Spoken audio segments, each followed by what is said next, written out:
If every winter you end up with pieces you never reach for, you're not alone. Winter shopping is full of traps. And so in today's video, I'm breaking down the 10 winter items you're almost always going to regret buying. I'll also show you why this happens and what to look for instead. So if you want the wardrobe that is warm, stylish, and genuinely useful for you all winter, then keep on watching.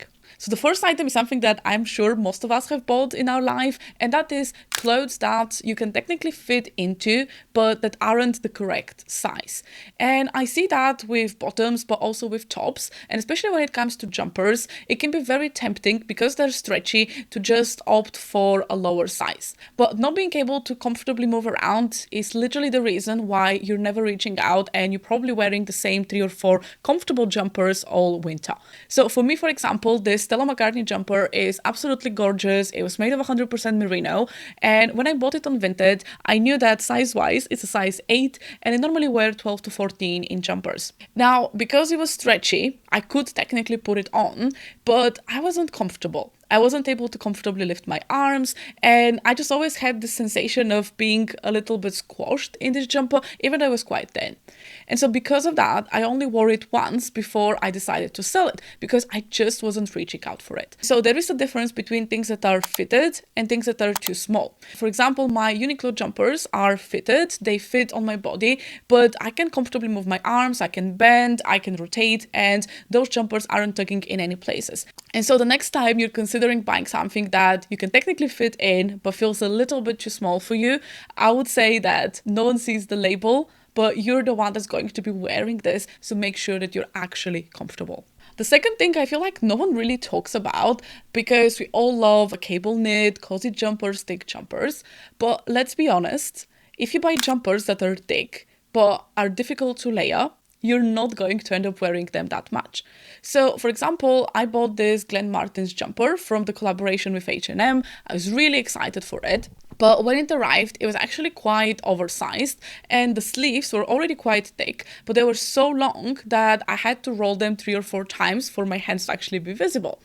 And so what happened was that I had these very, very wide sleeves that I couldn't comfortably fit in pretty much any of my coats.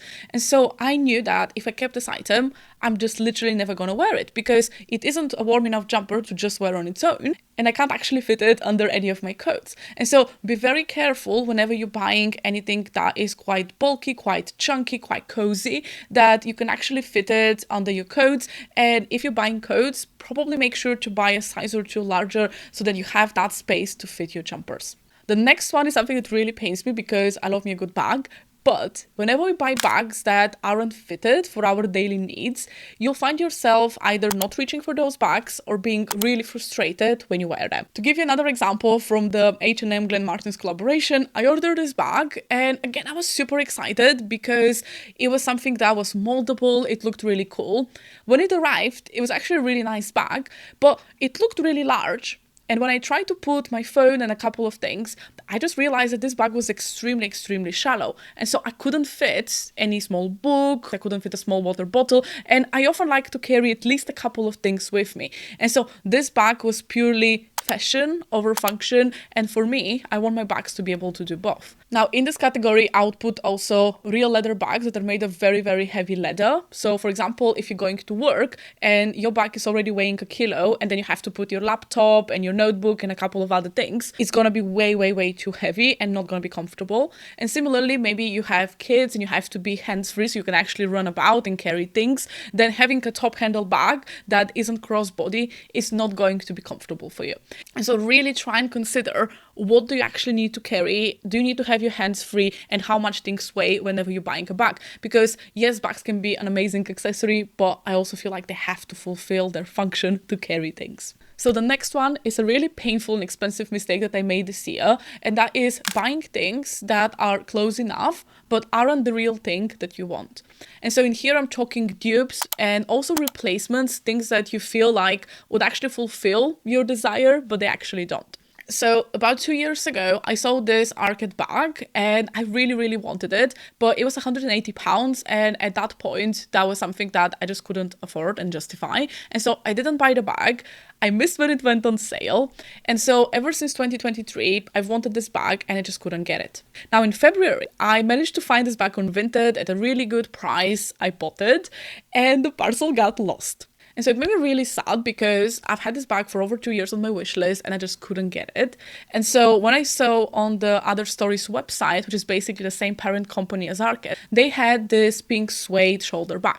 And I went and I bought this one full price. What I realized is that you're going to regret the purchase when it doesn't have the same qualities or attributes that the one that you actually wanted.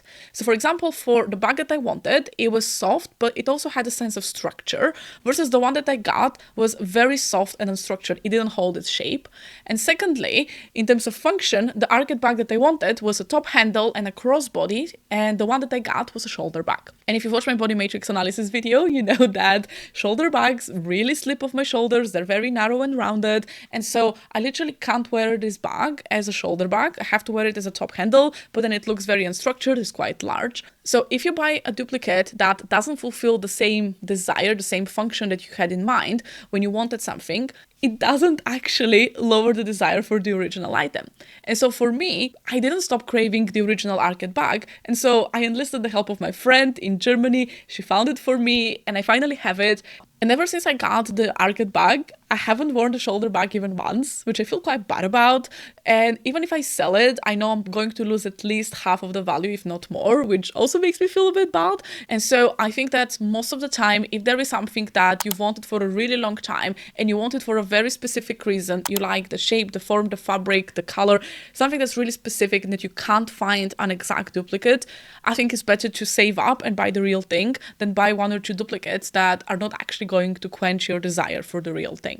The next item you're going to regret buying is something that I've recently realized is not very functional in my wardrobe, and that is items that very heavily lean into one of your style roots. Now, style roots are basically preferences and things that you really lean towards, how you want to be perceived, things like that. And so for me, for example, I have Mountain, which is that professional, maybe a little bit more classic and polished version. I have Moon, which is a little bit more edgy, dark, a little bit different. And I have Sun, which is that quirky, whimsical, little bit more fun and creative side. Whenever I buy an item that only leans heavily into one of those style roots without the consideration of the other two, I always find that it's really hard to style that piece. So for example, I recently bought this Tasmanian Devil silk waistcoat, and it's a beautiful item, really nice quality. But the problem is that this item is very heavily leaning into Sun, that quirky creative side of my style. And so if I want to create an outfit that really feels like me, then I have to lean into items that go very heavily into Mountain. So maybe a structured white shirt and then a pair of faux leather trousers. And yeah, I can build that outfit and it's gonna look okay, but it is very hard to style because this outfit is pretty much an extreme version of something that I enjoy wearing.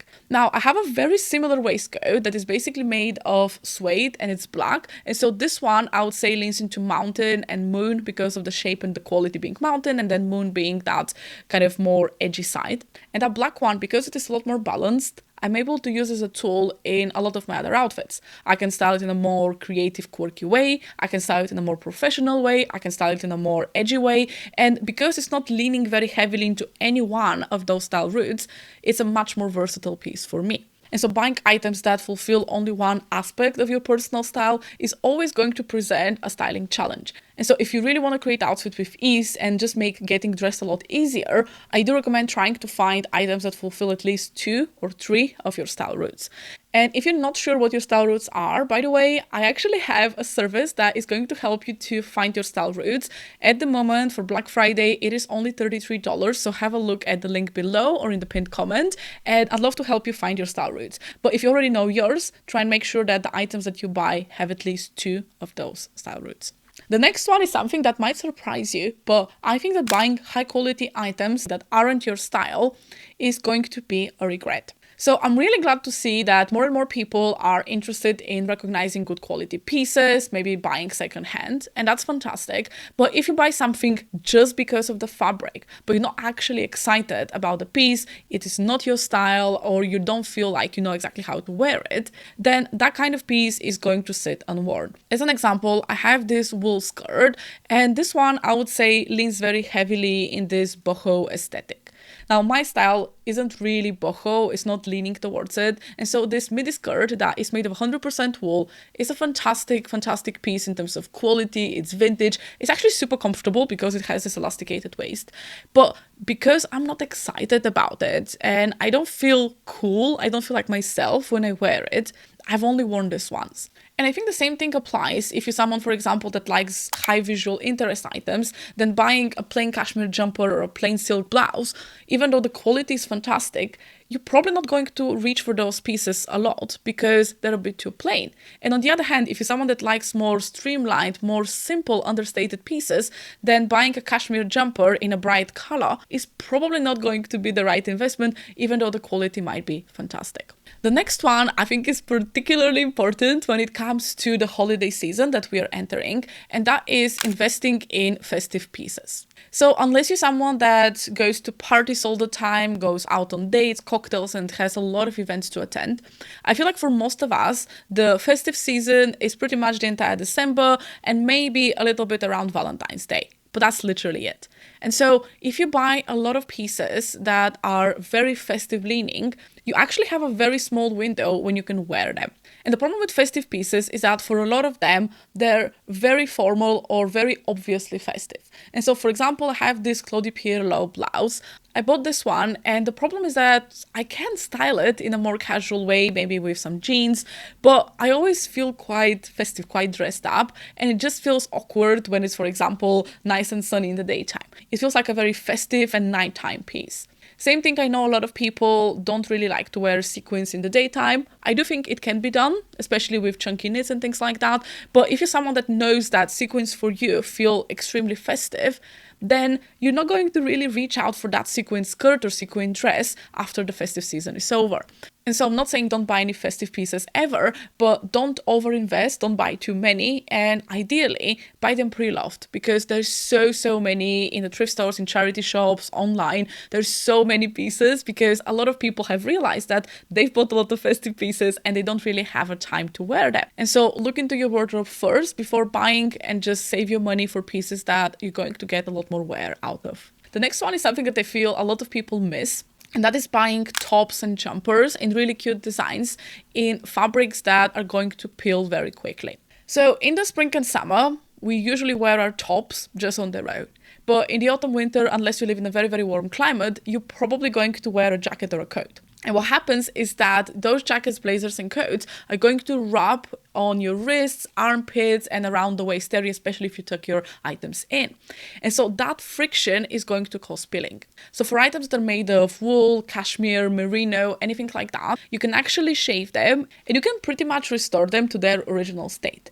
But items that are made of cotton, or items that are made of acrylic, polyester, anything like that, once they start peeling, even if you shave them with the fabric shaver, they're never going to look as good as they did on day one. And as an example of something that I actually returned, I bought this H&M Glen Martens collaboration top. So objectively, I do think it looked really nice on me. I love the design, I love the shape of it, but it was made of 100% cotton. And even though it was quite nice to the touch, I only tried it on and I already started to see that in certain places it was starting to peel a little. And I knew that after a couple of wears and maybe 1 or 2 washes, this piece is not going to look as good as it did on day one. And so rather than buying something expensive, wearing it twice, and then never wearing it again, I decided to just send it back and save myself the hassle of feeling disappointed. And so really try and consider, how will this item look after a couple of wears? Are you actually going to take the time to wash it properly, shave it properly? And if you don't, try to avoid items that peel before they're even worn. Next item you're gonna regret is any bottom that you can't comfortably sit in. And especially I think when it comes to the winter season, we tend to be indoors a little bit more and we go out for meals, we meet people, and so you're going to be sitting a lot and probably eating a little bit more as well. And so any items that kind of tug on your waist or maybe tug on your thighs and you can't comfortably sit and relax in are not going to be pieces that you reach out for a lot. And for example, I had this Mary Porter's lamb leather skirt, beautiful quality, really gorgeous piece, and it did fit me. And when I was standing, it was very comfortable. The moment I sat down to work from home or maybe have a meal, I just felt quite restricted. It just felt a bit too tight. And the problem is that with genuine leather, for example, it doesn't have any stretch. So it was never really going to expand and become more comfortable. And so really do the sitting test when it comes to skirts, trousers, anything like that, because chances are most of the time you're going to spend sitting in this item. And if you can't comfortably bend or sit or eat, then again, you're never going to reach out for this piece. It's going to sit unworn. And last but not least, you're always going to regret pieces that you have very limited weather window to wear. So let me show you what I mean. I found this dress in a charity shop. It's from M&M and it had this really nice kind of towel fabric. I really enjoyed it. I wanted to see how it's going to look layered, but I just didn't like it layered over anything. And so this dress, despite the fabric thickness, wasn't actually appropriate for the autumn-winter time. But I knew that for me to be able to wear a backless dress on its own, it has to be quite warm. And the moment it gets really warm, this towel-thick fabric is probably not what I'm going to reach out for. I would want something almost sheer or flowy, very lightweight, and a thick towel fabric dress is not going to be my dress of choice. And so there's probably going to be 1 week in the entire year when it is just warm enough for me to wear this on its own, but not hot enough for me to be boiling in it. And the truth is that I don't want to buy pieces that I can only wear during 1 week of the year. Same thing I think applies, for example, for any shorter sleeve cashmere tops. There is a very limited window when it's not cold enough that you need any more layers, but it's also cold enough that you don't boil in the cashmere. And of course, everyone's going to have very different climate, but try and think about, does the fabric thickness actually match what my weather is and when I can wear this? Because the items that you can only wear for a couple of days or a couple of weeks during the year are going to be the highest cost per wear, and you're probably going to feel quite guilty because you're not necessarily getting the most wear out of. Now, fabric thickness is really important, but what about fabric compositions that make you too sweaty? Check out this video right here for more items that you're going to regret buying. I'll see you there.